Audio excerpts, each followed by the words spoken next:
This is the third lecture for your political science chapter number 1, which we are studying since previous 2 lectures. It had rained today morning. अभी बारिश की बात बाद में करेंगे. Political science पढ़ रहे हैं हम लोग महाराष्ट्र स्टेट बोर्ड का पहला chapter working of the constitution. We are going to cover role of judiciary, that is the third part and the last part of the chapter. The basic frameworks of the constitution, the significant judicial decision. These are these 2 sub points and we have a concluding paragraph as well. So I have written conclusion over here. ज़्यादा बड़ा lecture नहीं होगा, थोड़ा सा ही topic cover करना बाकी है. 1.5 page बाकी है चैप्टर कंप्लीट करने के लिए. This is the third lecture, the final lecture for first chapter of working of the constitution. Chapter number 1. This is 10th standard. This is Bhaskar for you, welcoming you to one more lecture from your own classes, the tutors.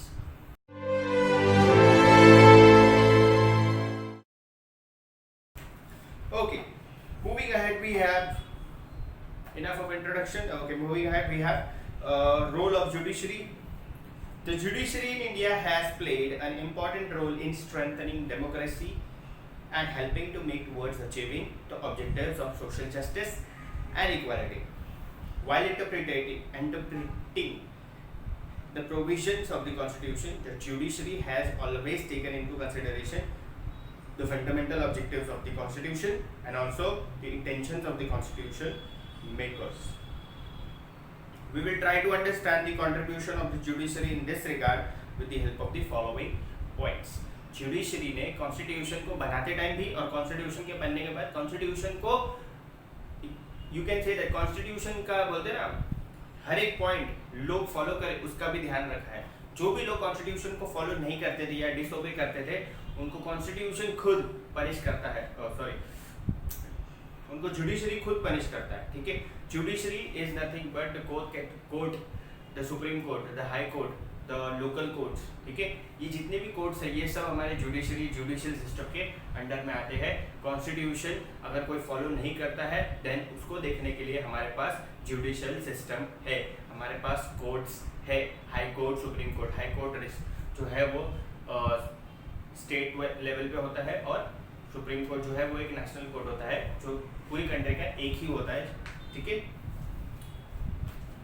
Now the basic frameworks we are going to study this judicial system into 2 parts. 2 part है जो constitution से linked है तो वो हम लोग भी पढ़ेंगे. तो पहला है the basic framework of the constitution. The constitution is dynamic, it is a living document. The constitution has to change according to the changing conditions and the parliament has a power to make those changes. The judiciary has accepted this power of the parliament to make changes in the constitution, but at the same time specified the limitations on this power. The judiciary has taken a stand that the parliament, while amending the constitution, cannot alter the basic structure of the constitution. पहला point, simple point, basic framework of the constitution. क्या बोलते हैं लोग कि constitution जो है वो हमारे स्टैंडर्ड ऑफ लिविंग, हमारा कंट्री का डेवलपमेंट के साथ चेंज होते रहना चाहिए according to the changing situation. Now the most important word over here is dynamic. Dynamic मतलब क्या? वो चीज़ जो हर टाइम सिचुएशन के साथ चेंज हो सकती है. ठीक है, हमारा जो कॉन्स्टिट्यूशन है, इंडियन कॉन्स्टिट्यूशन जो है वो एक डायनामिक चीज़ है, वो एक डायनामिक लिविंग डॉक्यूमेंट है. वो हम लोग टाइम टू टाइम चेंज कर सकते हैं as per our requirements. But judiciary ने, सुप्रीम कोर्ट, हाई कोर्ट, ये लोग सब ने मिलकर ये डिसाइड किया है कि इस कॉन्स्टिट्यूशन में चेंजेस तो बना सकती है और वो बनाने का हक किसका है? पार्लियामेंट का है.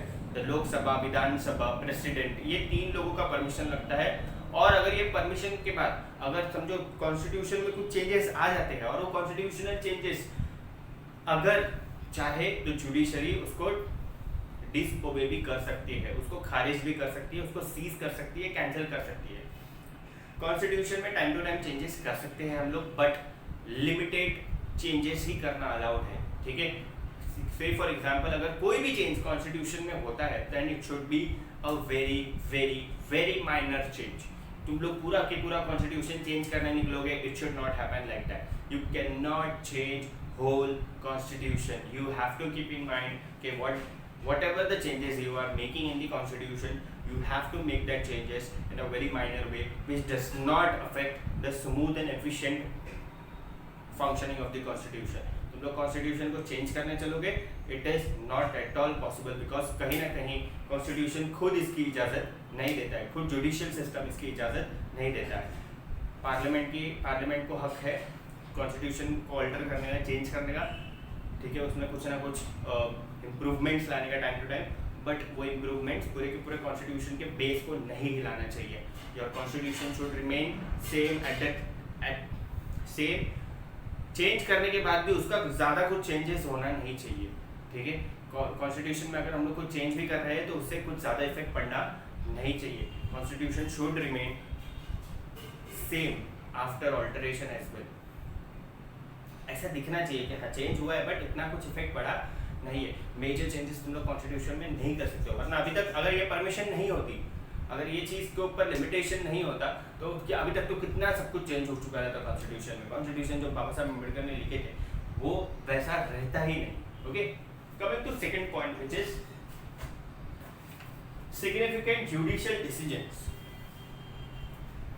The protection provided to the citizens by the fundamental rights in the constitution has been made more meaningful through various decisions of the judiciary. Some of the important subjects on which the court has given judgments include rights of children, protection of human rights, protection of honor and dignity of women, individual freedom and tribal empowerment. These efforts have made the political process in India more mature.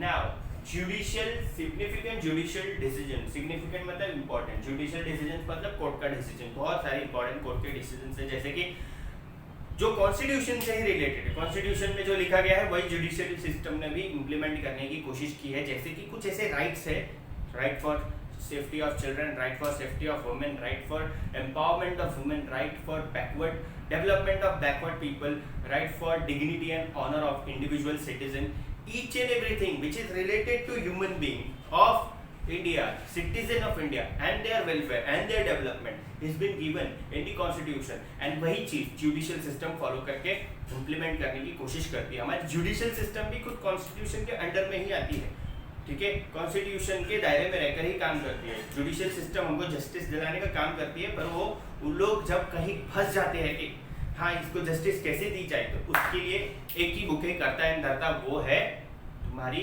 Constitution, Indian constitution, framed by doctor Baba Saheb Ambedkar and summarised by Pandit Jawaharlal Nehru.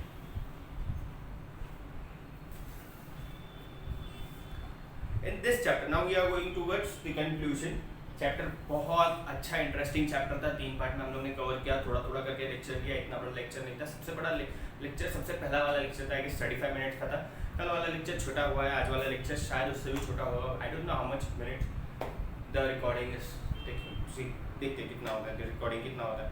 In this chapter, we took a review of the constitution and the working of the government on the basis of the constitution in the concept of Indian democracy. Constitution के बारे में पढ़ा और government constitution के through कैसे काम करती है वो हम लोग ने पढ़ा, और डेमोक्रेसी को कैसे मेंटेन रखने की कोशिश की गई। There are many challenges before India's democracy. Governments acts and policies have not put an end to all the problems. India के पास बहुत सारे प्रॉब्लम्स है फेस करने के लिए, बहुत सारे हमारी कंट्री के प्रॉब्लम्स है, पर उन प्रॉब्लम्स को टैकल करने के लिए जो गवर्नमेंट एक्ट्स और पॉलिसीज बनाती है वो सफिशिएंट नहीं है। There are several new problems confronting us. However, what is more important is that the people in India have developed a democratic mindset. बहुत सारी प्रॉब्लम्स हमारे आगे आ रही है, बहुत सारी चीज़ें हमारे आगे आ रही है, बहुत सारे लोगों को प्रॉब्लम्स को फेस करना पड़ रहा है। But the thing is here in India we have made a mindset that हम लोग एक डेमोक्रेटिक कंट्री में रहते हैं, we live in a secular country, we elect our government, we elect our government every 5 years and we hope कि वो government literate government हो, पढ़ी लिखी गवर्नमेंट हो और वो हमारे बेटरमेंट के लिए काम करे और ज़्यादा से ज़्यादा हम लोग का वेलफेयर करे, गरीबों का बोलते ना वेलफेयर हो, पॉवर्टी कम हो, डेवलपमेंट हो, स्टैंडर्ड ऑफ लिविंग बढ़े, लिटरेसी रेट बढ़े, फॉरेस्टेड एरियाज बढ़े, एनवायरनमेंट क्लीन हो, जितनी भी नदियाँ हैं वो साफ़ सुथरी हो जाए, जितने भी लोग हैं वो पढ़े लिखे हो जाए, हमारे पास जो गवर्नमेंट है हम उससे यही उम्मीद रखते हैं और डेमोक्रेसी को मेंटेन रखने की कोशिश करते हैं, ठीक है। Democracy should be maintain, constitution के दायरे में रह के गवर्नमेंट को काम करना है। Every individual person who works as a government servant, जो भी पॉलिटिकल लीडर नहीं, I am very sorry, politician जो भी है, ठीक है, वो हमेशा जब उसका टेन्योर चालू करता है then he takes a oath that he will work under the guidance and you can say that वो लिमिटेशंस में रहकर काम करेगा कॉन्स्टिट्यूशन के, कॉन्स्टिट्यूशन को डिसओबे नहीं करेगा, कॉन्स्टिट्यूशन को की बर्बादी नहीं होने देगा, डेमोक्रेसी को ख़त्म होने नहीं देगा वो, ठीक है। Okay, so I am winding my lecture over here. यहाँ पर हमारा जो प्रोसेस है एज ऑलवेज हम लोग उसको कंटिन्यू करेंगे। टाइम फॉर सम एक्स्ट्रा ज्ञान। कमिंग टू मानसून अगेन, ठीक है। मानसून जो है वो केरला पहुंच चुका है and it has entered into very it has entered into the internal parts of the Kerala और वो नॉर्थवर्ड डायरेक्शन में भी फ्लो हो रहा है, आ रहा है ऊपर धीरे धीरे, और वो भी सेंट्रल केरला में लोकेटेड है। आधा केरला जो है उसमें बारिश हो रही है और आधे केरला में जो बारिश हो रही है वो प्री मानसून शावर की हो रही है, आफ्टर मानसून रेन्स नहीं हो रहे। आज हमारे यहाँ बारिश हुई but it was just a pre monsoon shower, सुबह बारिश हुई थी। आज की डेट जो है वो 30th of May है and approximately after 30 hours we are going to enter legally into monsoon season from June. मई ख़त्म होने वाला है एंड आई एम होपिंग कि जल्द से जल्द ये लॉकडाउन भी खुल जाए, कोरोना वायरस की वैक्सीन निकल जाए या कोरोना वायरस ख़त्म हो जाए और हमारी क्लास चालू हो और हम लोग फेस टू फेस वापस से इंटरेक्ट कर सके। तुम लोग मुझे डाउट पूछ सको, मैं डाउट का आंसर दे सकूँ और तुम लोग के साथ फिर से हम लोग वैसा ही नॉर्मल रूटीन चालू कर सके। घर पे बैठे बैठे हो सके तो थोड़ा वर्कआउट करो जो तुम लोग की बॉडी को फिट रखे, plus keep studying and don't try to delay your portion. हो सकता है जब भी लॉकडाउन खुले तो हम लोग ऐसा नहीं होना चाहिए कि हमको कुछ आता नहीं है। We are striving hard to make sure that तुम लोग को तुम्हारे पास सबके सब नॉलेज टाइम टू टाइम मिलती रहे। तुम लोग को यूट्यूब के जरिए हम लोग नॉलेज देने की कोशिश करते हैं, just free of charge. Please spread to your friends as well. जितने लोग हैं तुम्हारे फ्रेंड्स, उनके पेरेंट्स का नंबर लो और उनको स्प्रेड करो और उनको सब्सक्राइब करने बोलो। I need numbers on the subscribers list. तुम लोग ये मेहनत नहीं कर रहे हो, तुम लोग को वो करना है। मैं कहाँ सबके पीछे भागते फिरूँगा। मैं जस्ट वीडियो के जरिए तुम लोग को बोल सकता हूँ कि you have to tell your friends to subscribe, you have to put it on your wall of WhatsApp status, put it on the Facebook कि हमारी क्लास में यूट्यूब फ्री लेक्चर्स हो रहे हैं। स्प्रेड करो इसको और ज़्यादा से ज़्यादा लोगों तक फैलाने की कोशिश करो। इस वीडियो को लाइक करो और अगर सब्सक्राइब नहीं किया है तो उसको सब्सक्राइब करके बेल आइकन लगा के तुम लोग उसको एग्जिट कर सकते हो।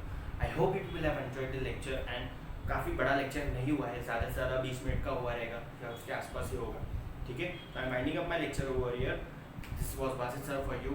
We have completed first chapter of political science, working of the constitution, and in the next lecture we are going to start with history, 4th chapter. Thank you so much.